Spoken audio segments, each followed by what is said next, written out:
And now to sort of give us a take on what has happened in Joe Biden's decision, we've got James Yrkoski, attorney, joining us right now. Good evening, sir. Delighted to have you with us.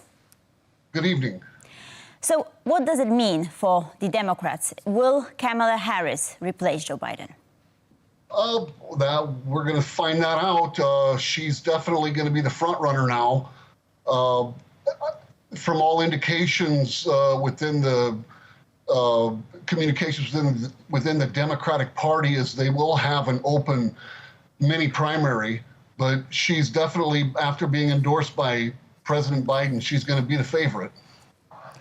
Right, and just sort of looking at the reactions from the Republicans, some GOP lawmakers are already calling for Biden to resign presidency. They're saying that if he's not able to run for the re-election, perhaps he should no longer be in office. What is your take on that?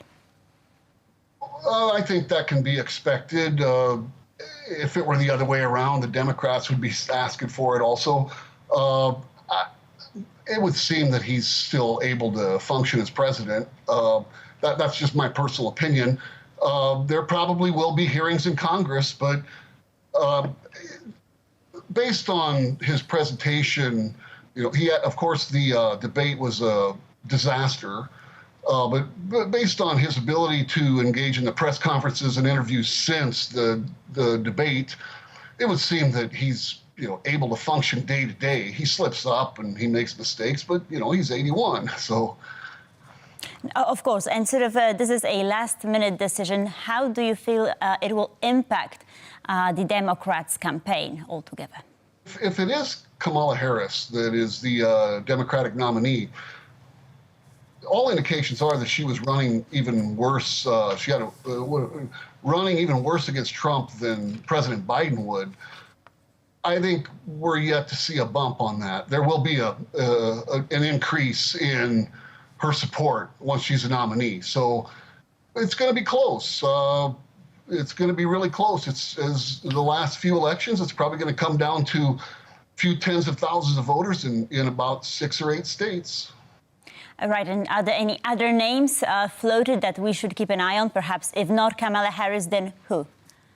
Well, the governor of California, Gavin Newsom, for sure is going to be a factor. His name is put out there.